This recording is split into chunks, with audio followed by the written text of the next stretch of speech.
Bueno, buenos días, muchas gracias por su asistencia a estas tempranas horas de la mañana, más o menos. Pues yo estoy haciendo mi postdoctorado en el Centro de Ciencias de la Complejidad del Instituto de Ecología y también dando clases aquí en la Facultad de Ciencias, entonces me da mucho gusto poder hoy hablarles un poco sobre este trabajo que se ha hecho en parte en esta universidad.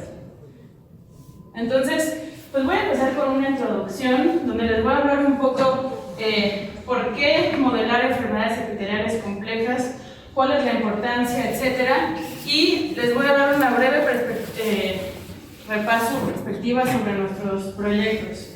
El objetivo de esta charla, como no tengo mucho tiempo, es darles una perspectiva general sobre el tipo de cosas que hacemos. Me voy a ver un poco rápido, pero si tienen alguna pregunta, con gusto la puedo atender al final, o bien pueden ir a los artículos de los que voy a estar hablando. Entonces, pues nuestra motivación es 100% clínica. En México las enfermedades epiteliales complejas son un gravísimo problema de salud pública, de hecho no solo en México, sino en todo el mundo. ¿Cuáles son este tipo de enfermedades? Por ejemplo, infecciones de vías respiratorias, intestino y otro tipo de epitelios, cánceres, en particular carcinomas, otro tipo de enfermedades respiratorias. Todos estos forman un grupo de enfermedades epiteliales complejas y, como podemos ver, son causantes de una alta proporción de muertes en nuestro país. Entonces, pues una pregunta es, pues, ¿a qué se debe? ¿Podemos revertir estas enfermedades? ¿Podemos tratarlas? Etcétera. Pero antes de eso, pues como estamos en un congreso de matemáticas y no de biología, quisiera hablarles un poco de qué son los tejidos epiteliales. Entonces, pues en realidad los tejidos epiteliales son las partes de nuestro cuerpo, los tejidos que recubren nuestros órganos e incluso todo nuestro cuerpo, como por ejemplo la epidermis, el epitelio respiratorio que recubre los bronquios y las demás vías respiratorias, pero también el hígado está formado por células epiteliales, el intestino, el cervix, etc. Entonces, este tejido lo que hace es formar una capa protectora que regula el intercambio de sustancias o materia, como por ejemplo patógenos, inhibe su entrada y regula la salida y entrada de cosas como nutrientes y agua, etc. Entonces, pues es importante que este tejido esté funcionando bien, y cuando no funciona bien, por ejemplo en el caso de inflamación, infección y carcinomas, pues lo que sucede es que pues justo toda esta estructura protectora está desorganizada, hay invasión de patógenos, citocinas proinflamatorias, de regulación del intercambio de agua y nutrientes, etc. Entonces, pues justamente una pregunta muy interesante es ¿qué es lo que causa esta disbiosis o esta falta de homeostasis? ¿Qué es lo que tiene en común todas las enfermedades epiteliales complejas? Entonces, la gran pregunta es, si empezamos en un tejido sano, cuando nacemos en el mejor de los casos, ¿qué es lo que sucede en este proceso patogénico? ¿Cómo es que diferentes factores genéticos o ambientales desencadenan este proceso? ¿Y cómo podemos prevenirlo o revertirlo? Entonces, pues mucho se sabe acerca de cómo funcionan los epitelios. Nuestros compañeros en biología y medicina, etcétera, han hecho un arduo trabajo describiendo toda la complejísima maquinaria de regulación de este tipo de tejidos y muchos de los elementos que están desregulados en enfermedad. Y lo que sabemos es que pues justamente son redes muy complejas que son responsables en un tejido sano en mantener su robustez y también su plasticidad, es decir, su capacidad de adaptación a diferentes condiciones característicos de un tejido sano. También lo que sabemos de ese tipo de trabajos experimentales y clínicos es que hay muchos tipos de perturbaciones, tanto positivas, digamos, como tratamientos, como negativas, como factores de riesgo genéticos y ambientales que pueden perturbar el funcionamiento de este sistema y dando lugar a una pérdida de la homeostasis de aquí para acá, o bien revertir esta pérdida restableciendo el balance. Ahora, ¿cuáles son las preguntas abiertas? Si ya sabemos tanto, si ya se ha descrito tanto de cómo funcionan estos tejidos, ¿por qué estamos aquí presentando en un congreso de matemáticas acerca de modelos matemáticos de estas enfermedades? Pues mucho se sabe, pero también hay mucho que aún no se entiende.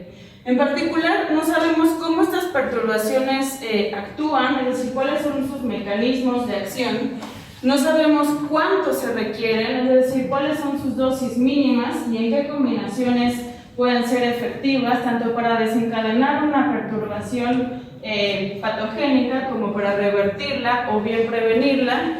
En qué combinación necesitamos estas perturbaciones.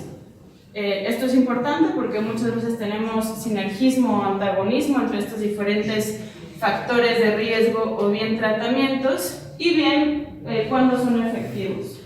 ¿Por qué es importante entender cuándo son efectivos? Porque los procesos patogénicos o patológicos son procesos dinámicos, adaptables, bastante complejos. Entonces, no es lo mismo dar un tratamiento de quimioterapia, digamos, en un estadio temprano de un carcinoma, que cuando ya está avanzada la metástasis.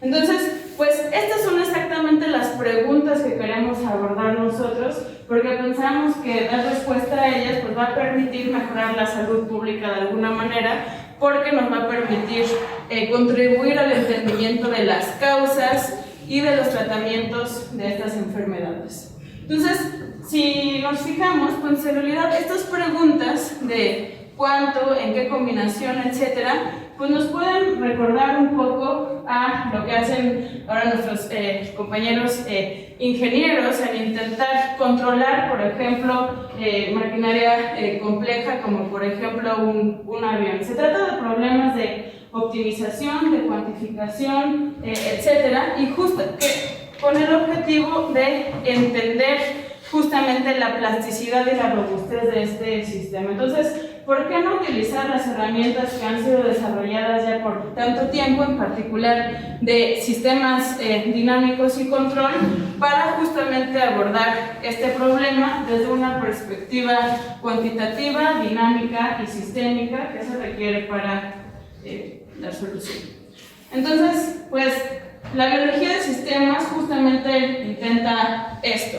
Se trata de trabajar a la mano con compañeros clínicos y experimentales que aporten datos y conocimiento empírico para la construcción de modelos matemáticos y computacionales que nos permitan integrar y analizar estos datos clínicos para volver a proponer ya sea experimentos o pruebas clínicas, etcétera, y de esta manera trabajar hacia un entendimiento integral de este tipo de problemas. Entonces, pues el día de hoy les voy a hablar de los tipos de proyectos que nosotros hemos trabajado con estos enfoques.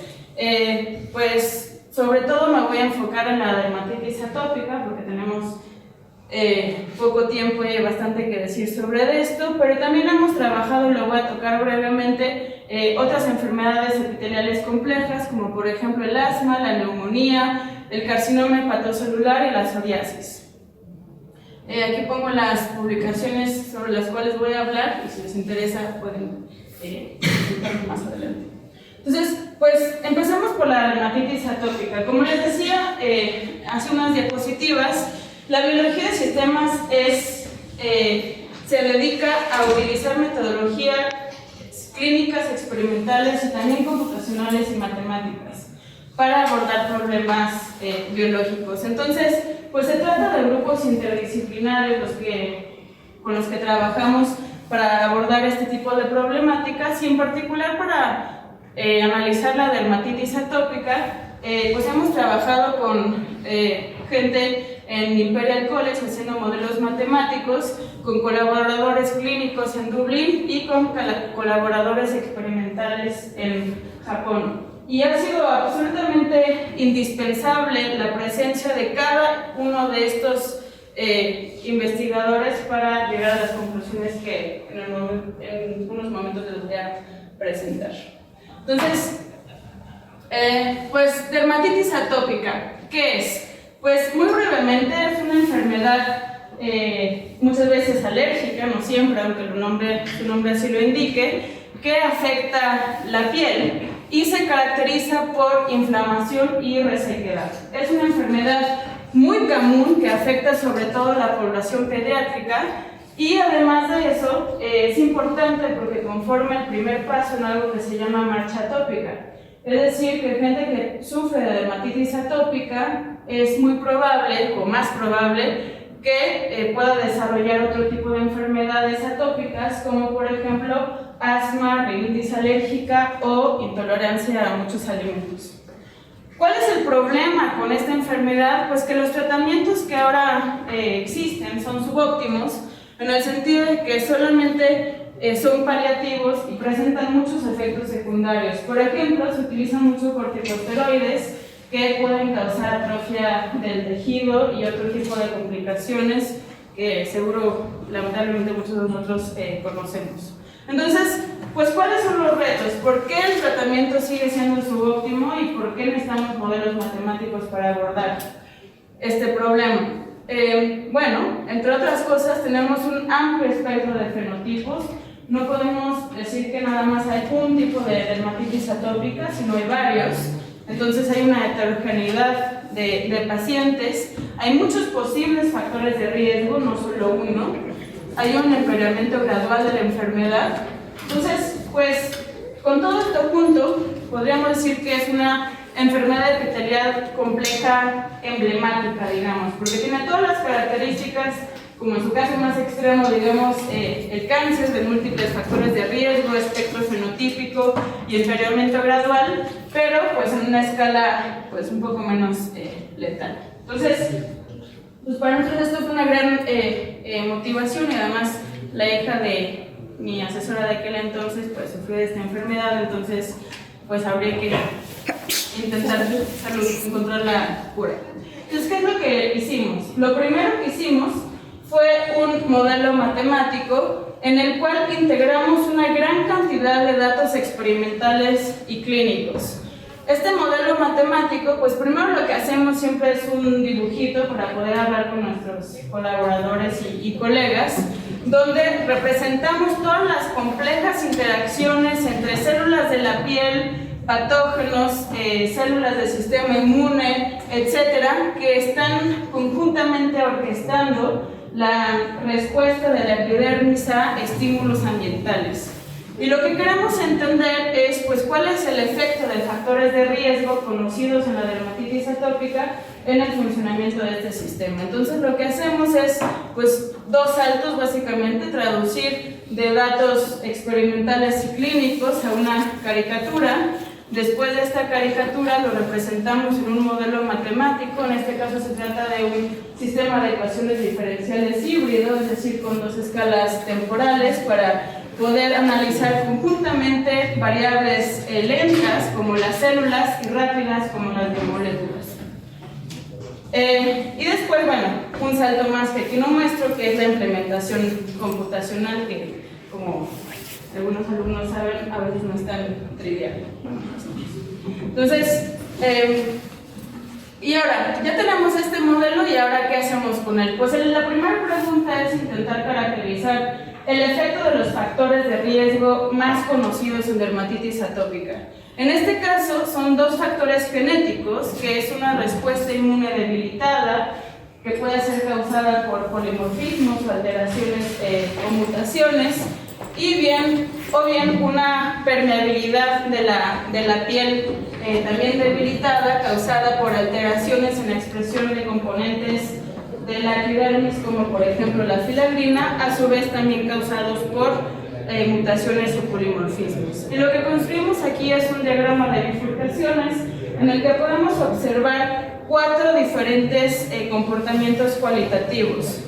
Un comportamiento bastante amplio sano, que llamamos control, dos comportamientos que llamamos oscilaciones o biestabilidad, que parecen asintomáticos, de hecho son asintomáticos porque se parecen al control, y un comportamiento de enfermedad muy grave, que es este de acá. Entonces podemos, pues, empezando como a desplegar los posibles fenotipos causados por diferentes perturbaciones genéticas. Entonces, pues ya con esto podemos empezar a poner, digamos, las cartas sobre la mesa. Tenemos ya la caracterización de los factores genéticos sobre el funcionamiento del sistema, pero seguimos con una paradoja. Si estos factores de riesgo son importantes, ¿por qué tenemos dos fenotipos que parecen ser asintomáticos?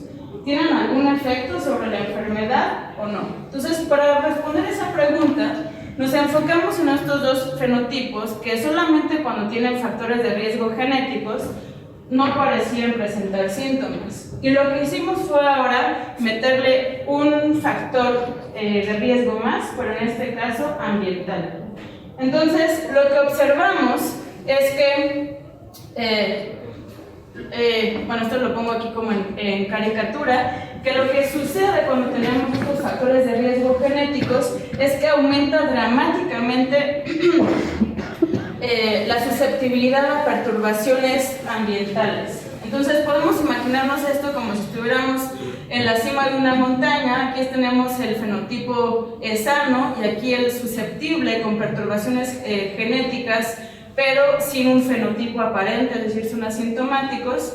Cuando tenemos una perturbación adicional, en este caso ambiental, como por ejemplo una ráfaga de viento, si estuviéramos en el Popocatépetl, lo que sucedería es que nuestro fenotipo sin mutaciones o polimorfismos es mucho más robusto. Necesitaría una ráfaga de viento, digamos, o un estímulo patogénico, en el caso de dermatitis, mucho más grande para brincar, bueno, para salirse rodando de esta cuenca localmente estable. Y nos dio mucho gusto encontrar esto porque hizo mucho sentido a la luz de todos los experimentos con animales y muchos de los datos clínicos que habíamos recopilado, como por ejemplo estos datos experimentales de ratoncillos de acá, de nuestros colaboradores.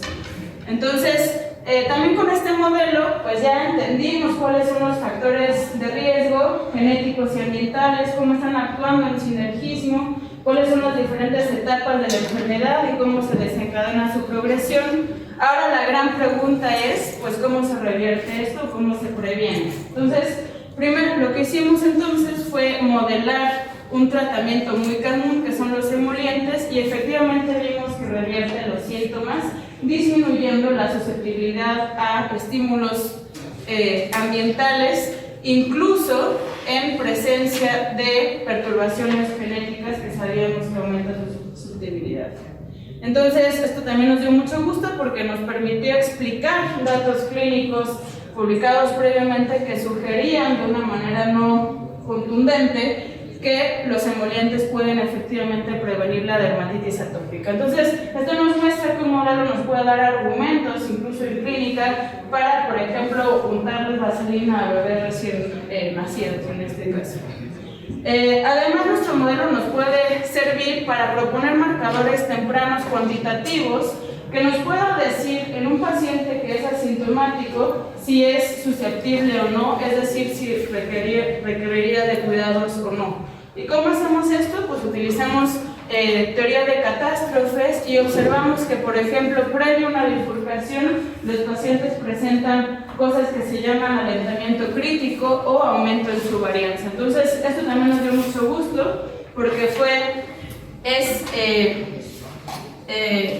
en acorde con resultados teóricos de teoría de catástrofes y también con datos clínicos que nuestros colegas no habían podido explicar con sus teorías de por qué era asintomático.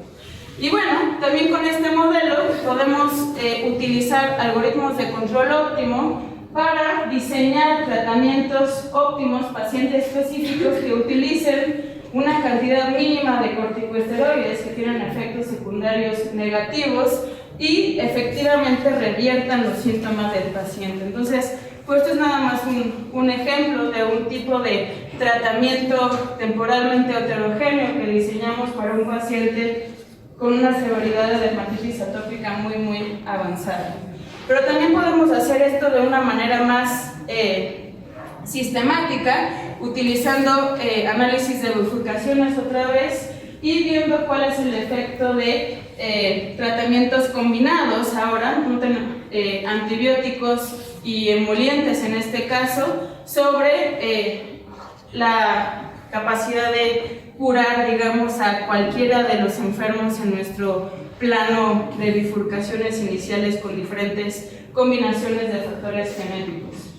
Entonces, en conclusión, para esta parte, que es la parte central de dermatitis atópica, pues utilizando modelos matemáticos logramos identificar mecanismos responsables para la emergencia, progresión, prevención y reversión de la enfermedad. Es decir, logramos entender un poco más cómo se da este salto de un estadio sano a uno primero asintomático por medio de factores genéticos con mutaciones y polimorfismos, a uno de fenotipo severo o síntomas severos desencadenado por factores ambientales, y también podemos ver cómo podemos prevenir esta marcha de la enfermedad por medio de tratamientos como emolientes, y cómo lo podemos revertir, por ejemplo, con tratamientos óptimos con corticosteroides y o antibióticos y emolientes. Entonces, pues nada más, creo que me quedan como 10 minutos, ¿no? ¿O cuánto? ¿7? Como 9, ok.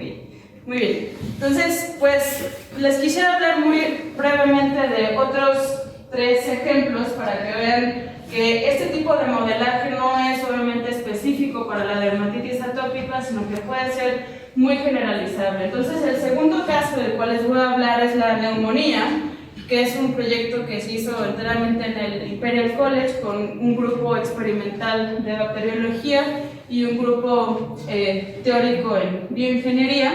Entonces, pues otra vez, empezamos con un problema clínico. Sucede que todos nosotros aquí tenemos en nuestras narices a una bacteria llamada Streptococcus pneumoniae, que normalmente no nos causa ninguna enfermedad, es decir, vive como una bacteria comensal que pues en santa armonía con nosotros y pues no causa ningún tipo de síntoma. Pero a veces, y esas veces pues no sabemos cuándo, puede resultar ser patogénico y puede llevar a consecuencias tan graves como por ejemplo sepsis, neumonía, otitis y otro tipo de infecciones sumamente graves. Entonces, obviamente la pregunta es, pues, ¿qué es lo que causa este desbalance entre que la bacteria vive como comensal o bien como patógeno? Entonces, pues lo que sabemos es mucho. Una vez más, nuestros colegas bacteriólogos han hecho un gran trabajo describiendo las interacciones entre Streptococcus pneumoniae y las mucosas respiratorias y los elementos del sistema inmune, en particular neutrófilos y macrófagos, y pues vemos que es un sistema bastante complejo con muchas interacciones no lineales, etc. Entonces, lo malo es que se sabe mucho, pero lo que se sabe es fraccionado y además es parcial. Entonces, lo primero que tenemos que hacer es integrar los datos experimentales y clínicos que andaban regados por ahí en un modelo matemático que nos permita tener una perspectiva sistémica de esta relación hospedero-huésped. Y eso lo hicimos otra vez con un modelo matemático híbrido, otra vez para que nos permita analizar simultáneamente las variables lentas, como las dinámicas de las células, y las rápidas, como la activación de vías de respuestas bioquímicas a retos bacterianos.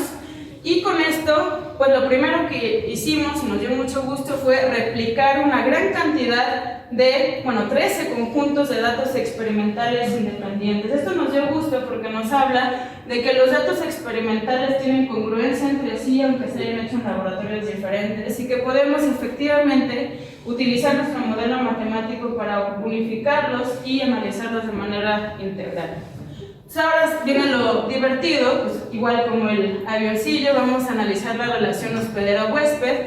Lo primero que observamos es que si perturbamos a este modelo matemático de todos lados, digamos, haciendo variaciones paramétricas, lo que obtenemos es pues que una gran proporción de los variantes perturbados seguían estando sanos, digamos.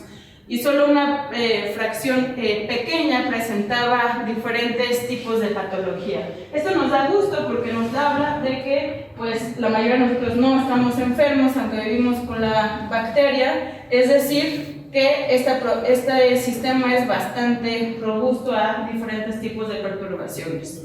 Eso es congruente con lo que sabemos, pero entonces sabemos que es robusto, pero aún así que algunas personas se enferman.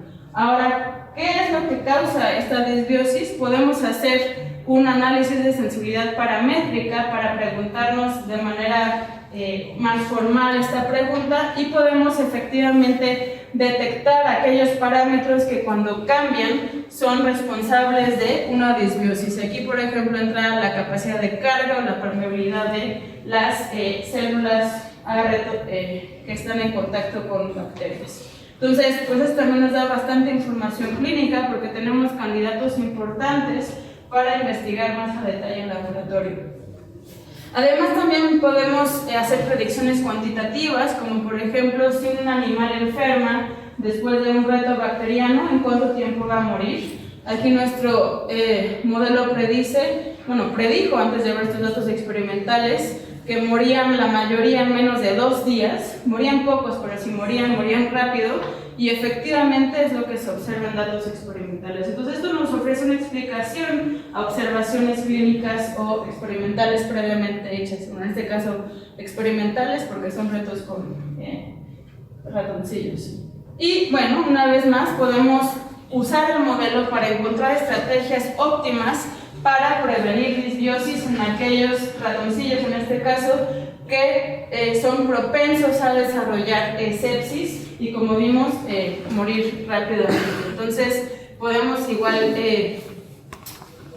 calcular la cantidad de antibiótico mínima, la duración y la cantidad mínimas, y esto obviamente es importante puesto que, como sabemos, la resistencia a antibióticos es un problema muy importante, incluso para los ingleses solamente después del terrorismo. Es decir, que es muy importante encontrar maneras de minimizar el uso de antibióticos, pero aún así evitando que la gente o los ratones en este caso mueran.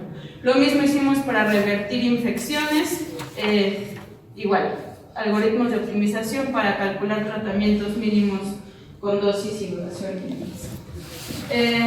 También el tercer ejemplo que les voy a hacer cada vez más rápido es la psoriasis y otras afecciones severas de la piel. Para ello lo que quisimos es entender por qué se daba qué es lo que causaba una inflamación tan brutal observada en algunos pacientes con esta enfermedad dermatológica. Y para responderlo, lo que estamos haciendo, esto todavía es trabajo en proceso, junto con estudiantes de doctorado de ciencias biomédicas de aquí de la UNAM y también del Imperial College, es un modelo multiescala en el que analizamos las interacciones entre diferentes tipos celulares en el tejido epidérmico con gradientes de calcio y respuestas inmunes. Y como vemos aquí, muy brevemente, no voy a entrar en detalles, es una red de regulación con diversas tasas de retroalimentación bastante interesantes. Entonces, pues otra vez hacemos modelos híbridos, multiescalas, donde contemplamos la dinámica celular junto a los perfiles de activación genéticos para recuperar justamente los tiempos de diferenciación del tejido y de inflamación, así como los perfiles de expresión típicos.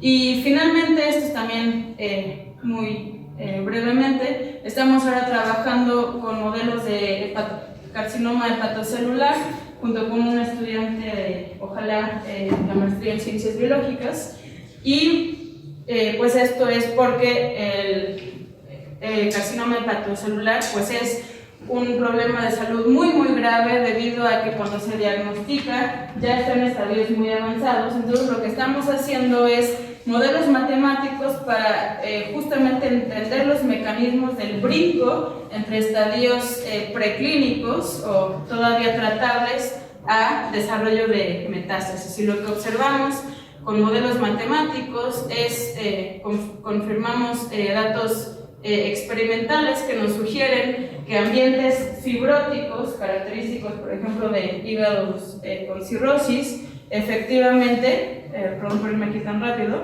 llevan a un aumento en la probabilidad de desarrollar este tipo de metástasis. Este trabajo aún está en proceso, entonces espero que la próxima vez que tenga oportunidad de hablarles sea con más detalle. Entonces, pues en conclusión, utilizamos modelos matemáticos para modelar enfermedades epiteliales complejas con el objetivo de deducir lo que no podemos medir, integrar datos, evaluar la robustez o plasticidad del sistema, identificar factores de riesgo, optimizar tratamientos y proponer marcadores tempranos más efectivos.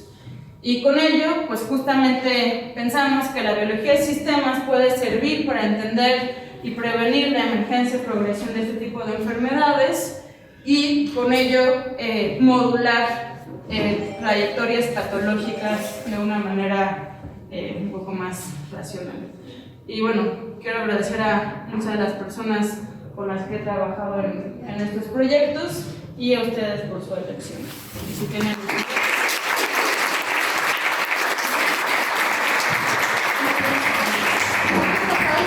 Pero una pregunta. Sí, en el modelo 1 o en el modelo 2, ¿pudieras poner donde está lo que llamaste caricatura y explicarnos brevemente qué significan las variables de cada uno de los sistemas, no sé, cualquiera del 1 y del 2? Y luego también decimos, por ejemplo, acá, las variables de cada uno de los sistemas, las interacciones que se están dando ahí como hace en la caricatura y un poco más sobre el análisis matemático que realizaste. Ok, bueno, pues aquí por ejemplo vamos a empezar, tenemos tres variables dinámicas, que es la cantidad de patógenos, la cantidad de barrera epitelial, que son nuestras células de aquí, y la cantidad de células dendríticas, que son nuestras células del sistema inmune. Estas son tres variables dinámicas acopladas entre sí, que pues estos son los patógenos que pueden o no entrar o penetrar la piel dependiendo de la barrera y de la cantidad de la respuesta inmune. La barrera a su vez depende de las bacterias, porque las bacterias se la comen, digamos, y la respuesta inmune la debilita, y la respuesta inmune depende de las bacterias porque las bacterias la activan. ¿Ok? Entonces aquí tenemos este acople y además tenemos estas variables que son algebraicas, en el sentido de que representan estados estacionarios de estados de activación transitoria de células. O sea, estas son respuestas bioquímicas de las células ante retroactivos antimicrobianos, o bien que expresan proteínas como por ejemplo filagrina, que le disminuyen la permeabilidad de la barrera, o bien que afectan la cantidad de secreción de líquidos, que también aumenta la barrera. Entonces, eso es sobre el modelo. Y el tipo de análisis que se hace, pues análisis de bifurcación. O sea, ya tenemos el modelo parametrizado, nuestras variables, los parámetros, y pues lo primero que hacemos es detectar aquí los parámetros clave que se sabe por datos clínicos que son importantes en la dermatitis atópica, y pues tal cual, vemos qué es lo que le hacen al sistema. ¿Es estrictamente numérico el análisis de bifurcación? Pues no es estrictamente numérico, porque gracias a que es un sistema híbrido podemos hacer unas aproximaciones analíticas. O sea, podemos decir que este sistema de ecuaciones se puede representar con dos subsistemas, digámoslo así, dependiendo del estado de activación de estas variables algebraicas. Entonces esto nos permite hacer algo que se llama análisis de puntos focales, que nos permite deducir este tipo de diagramas de bifurcaciones de una manera, digámoslo así, pseudoanalítica, o sea, sí con cosas numéricas, pero con consideraciones analíticas también. Bien, agradecemos a Elisa.